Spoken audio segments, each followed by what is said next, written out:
Bakit mo pinahuli si Dahlia Russell? Nagsabi si Jace na isinama mo daw ang sekretary niya sa mga kailangang imbestigahan ng mga pulis. Because she is the one we are looking for, Dad. Siya ang may connection kay Mr. Chu at siyang nagpapalit ng mga piyesang ipinadala sa aviation. Nagagamit lang sa Esmeralda dahil ang pangalan niyang nakalagay sa lahat ng dokumentong lumalabas sa opisinang to.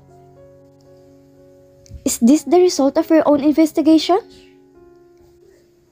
Marahan siyang tumango. Wala siyang ginawa sa loob ng 1 linggo kung hindi ang alamin kung may kinalaman nga ba talaga si Esmeralda sa lahat ng nangyayari. Hindi niya kasi maintindihan kung bakit nagawa nitong paikutin siya sa mga palad nito. Kung pera lang naman, ay mas mayaman ang mga Alonso sa mga Chu.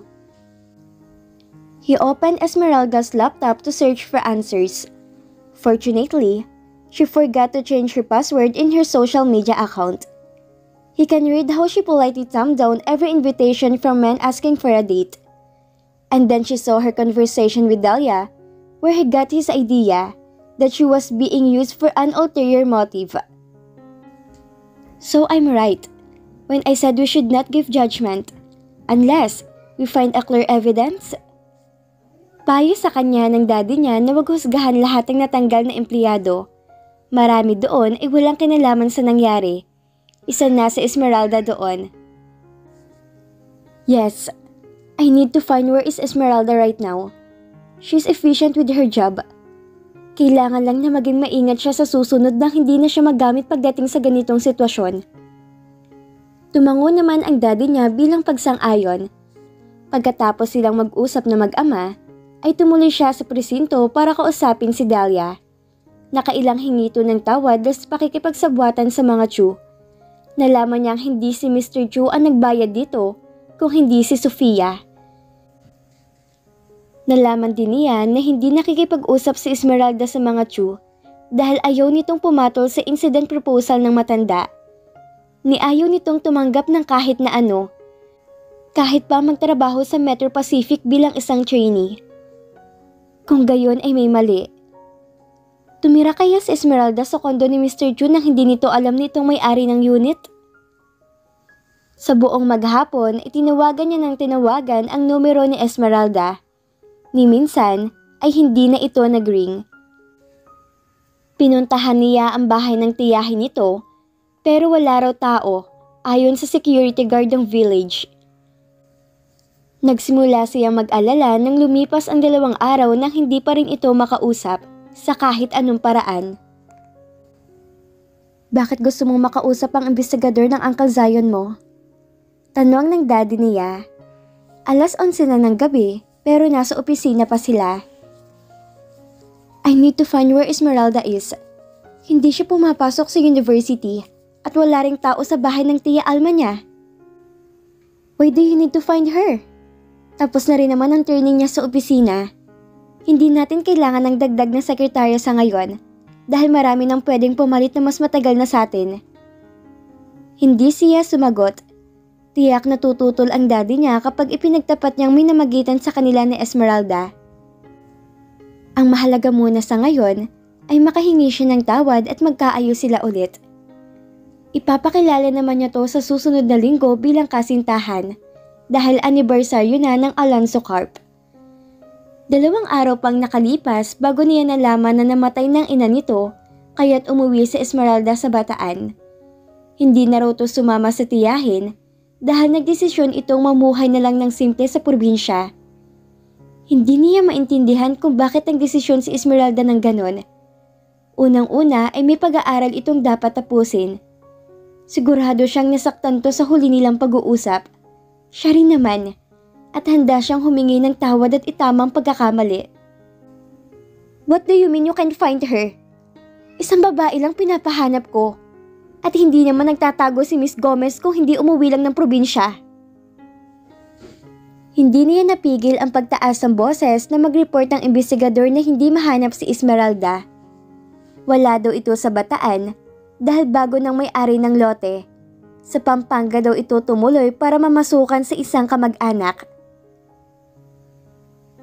Nagtrabaho daw siya sa isang club bilang kahera si Russell. Pero hindi na daw pumasok kinabukasan. Walang nakakaalam kung saan to nagpunta dahil hindi na nagpaalam. Kahit ang malayo niyang kamag-anak wala ring maisagot. That's impossible! Ang hinala nila'y nagpakalayo-layo si Miss Gomez dahil may bali-balita na buntis ito. What? Halos mabingi na siya sa malakas na dagundong ng dibdib niya. Nagdadalang tao raw, boss. Pero hindi pinanagutan ng lalaki kaya raw siguro nagpakalayo-layo na lang. Gustong malaglag ng panga niya sa pagkabigla, ni hindi niya naisip na baka magbungang ilang beses niyang pang-angkin kay Esmeralda. Oh God! Hindi niya napigil ang pagpatak ng luha, lalo niyang kailangan na mahanap si Esmeralda sa ngayon. Ipagpapatuloy pa rin ba namin paghahanap sa kanya, boss? Mukhang ilan lang kamag-anak niya dito. Wala kaming makuhang impormasyon. Huwag kayong uuwi sa Maynila hanggat hindi niyo nahanap ang mag-ina ko. Halos makiusap siya sa investigador para huwag sumuko. If she's pregnant, then I have to marry her. I should've married her before she even got pregnant actually. Kayo ho ang ama ng pinagbubuntis niya? Yes, I am certain. Nakatulala pa rin siya kahit nawala ng kausap niya sa telepono.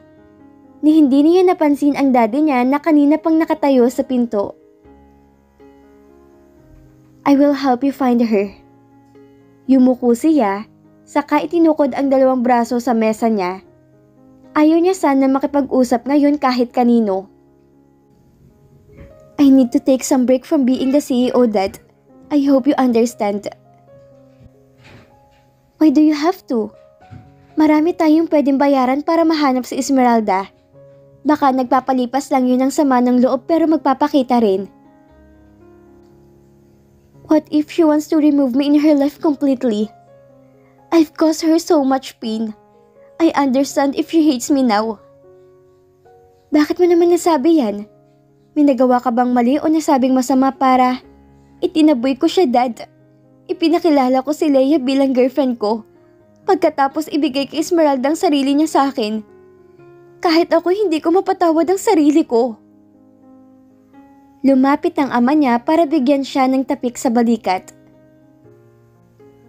Don't lose hope. Love always finds a way, anak. Nakausap mo na ba mga tiyahin niya?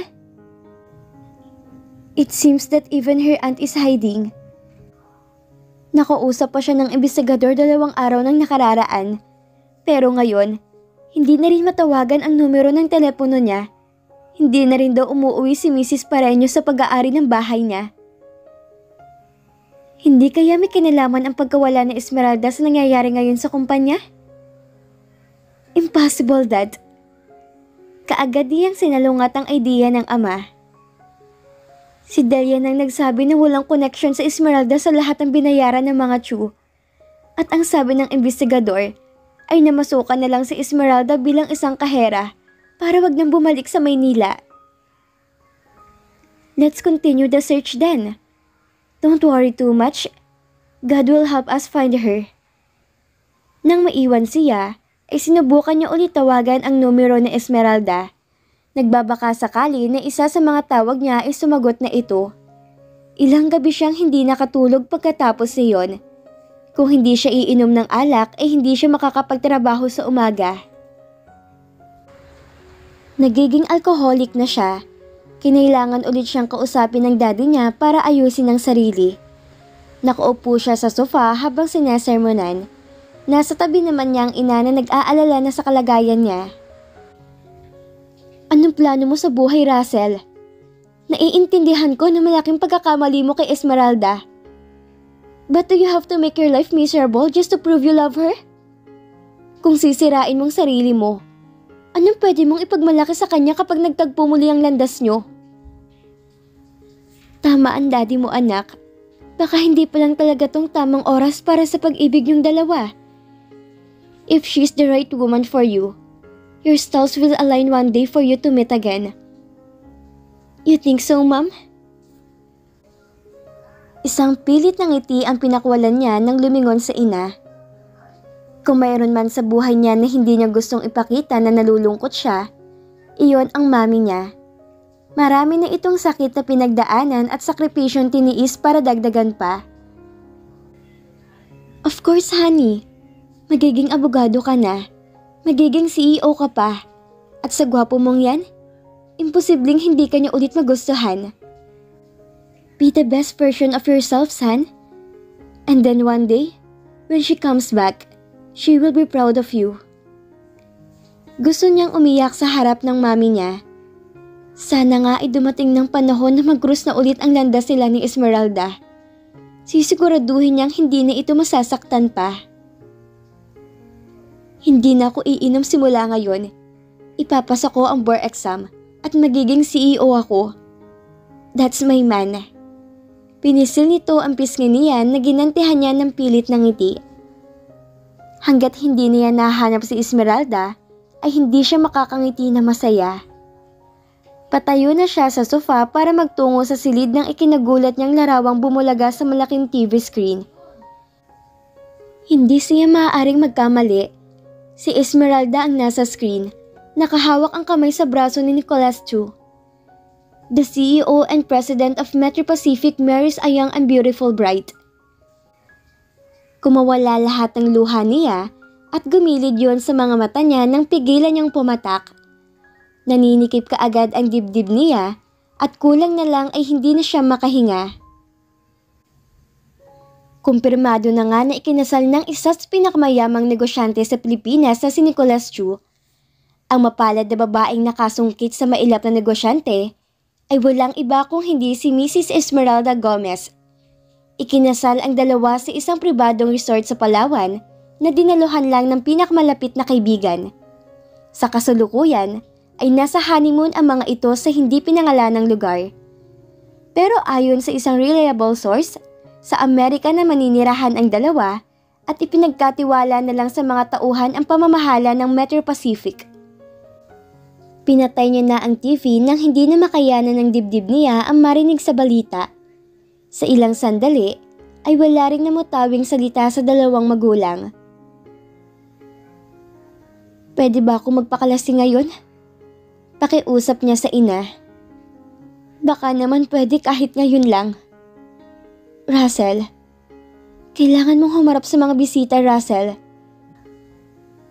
Your father wants to introduce you as the new CEO of Cejada Airlines.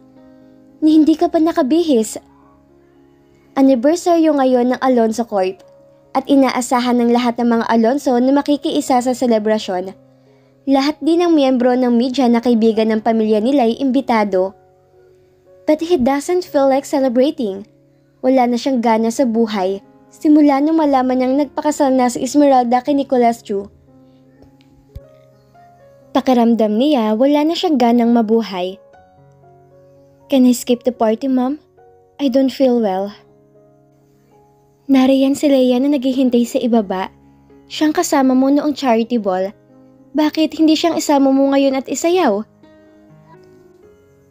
Did you know that today is the day I plan to introduce Esmeralda to all of you? Nakatanaw siya sa labas ng salaming dingding. Pero ang nakaraan nila na Esmeralda ang tinatanaw niya.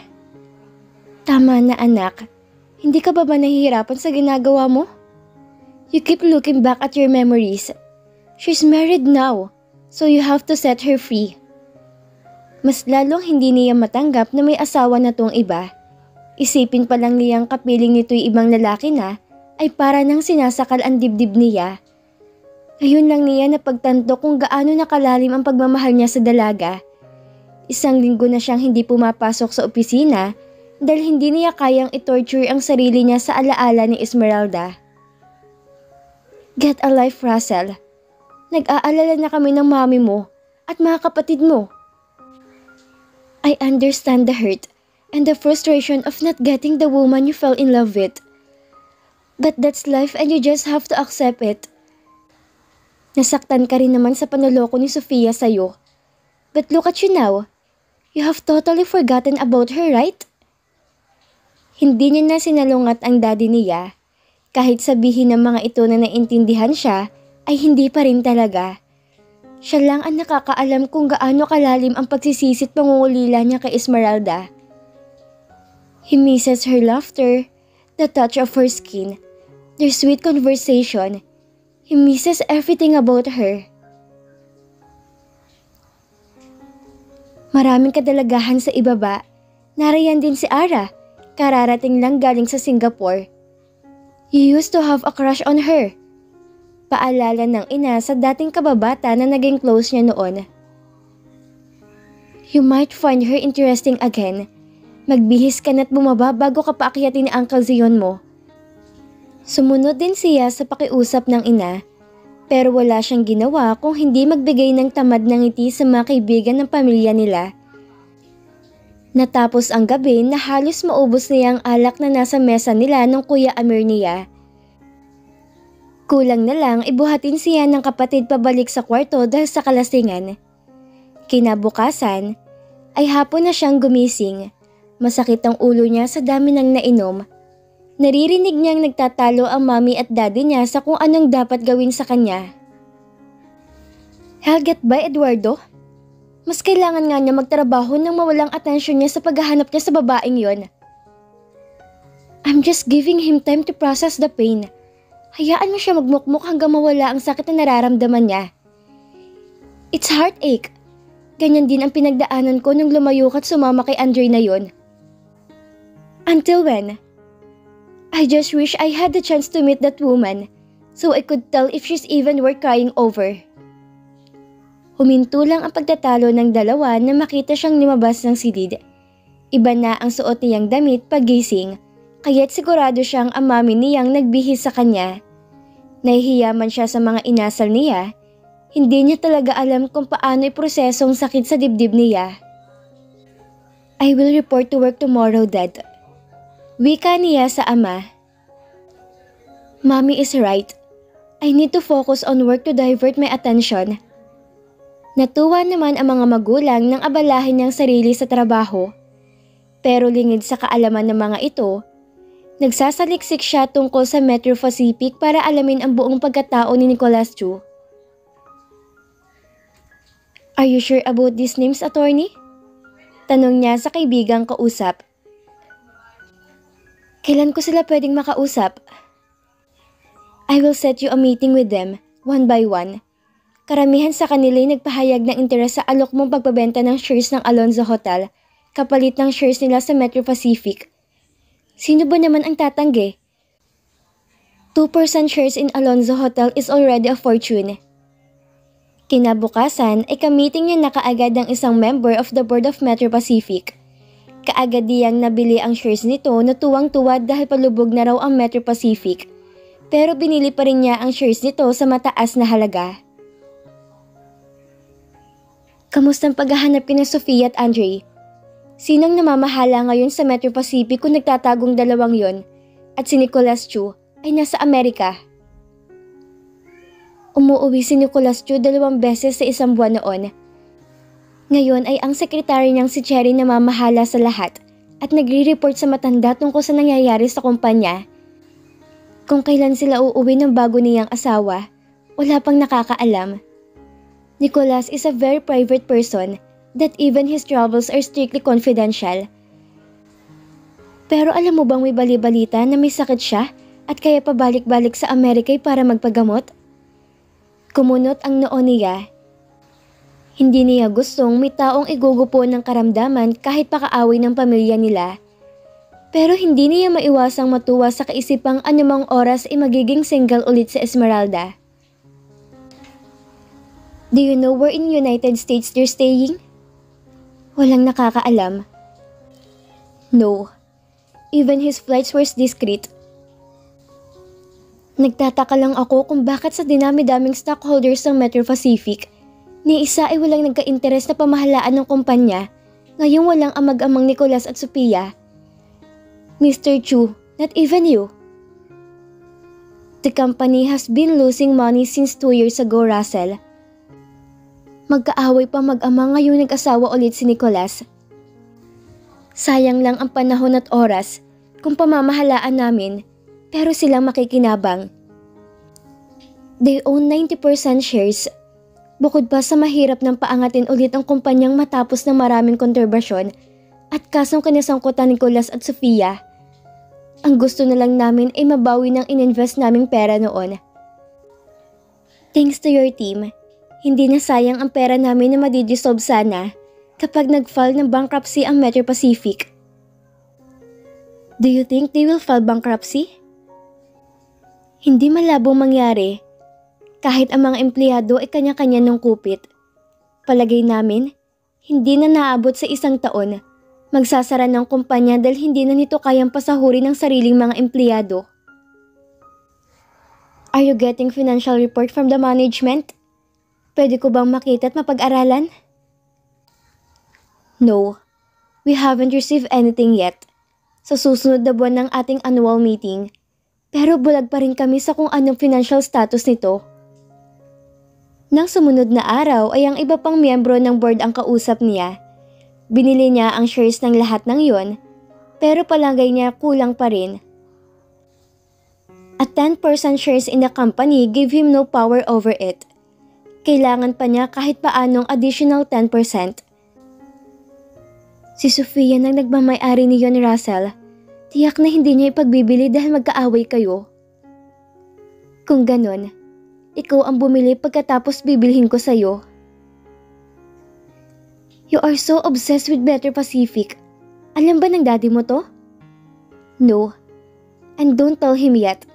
Para di naman sa kumpanya kaya ko to ginagawa. Isa ang Metro Pacific sa pinakamalakas na katunggali noon ng Alonzo Air. Noon yun. Pero ngayon ay pang-4 na lang sila sa rank ng local airline sa bansa. Hindi na silang kalaban ni Russell. Iyon ay kung hindi maisip ng asawa ni Nicolas na pamahalaan ng kumpanya. Napalingon si Russell sa isa pang dating miyembro ng Metro Pacific. May bali-balita na ang batang asawa nitong itinitrain ni Nicolas bilang susunod na CEO. Nagtataka lang kami kung bakit hindi pa rin umuuwing dalawang yon matapos ang kasal. Kung sakaling papalitan nga ng asawa ni Nicolas ang pwesto nito sa kumpanya, hindi sana namin ipagbibilang shares namin. Pero mahigit 1 buwan ay wala pa ring balita kung anong plano ni Nicolas. Yun ang hinihintay niya sana magandang balita. Kung uuwing Pilipinas si Esmeralda at Nicolas ay makakaharap niyang tiyak dahil stockholder na siya ngayon. Tila umaayon naman ng panahon ngayon para sa kanya. 2 buwan pa matapos niya makausap at nabili ang shares na maliliit na stockholders ng Metro Pacific. Si Sofia naman ang nagbebenta ng shares sa pamamagitan ng abogado nito. I need at least 10% shares from your boss. Aniya sa abogado. Kung kaya niya magbigay ng 20%, mas maganda. If she gives me all of her shares, I'll even double the price. Nanlaki ang mata ng mga kaharap pati ng abogadong kasama niya. Marahil ay maraming tanong sa isip ng mga ito, bagamat walang gusto magsalita. Sa huli, ay umabot sa 20% ang shares niya sa Metro Pacific. Hindi sapat yon, pero pwede niya nang gamiting sandata para makalapit siya kay Nicolas II at sa kay Esmeralda.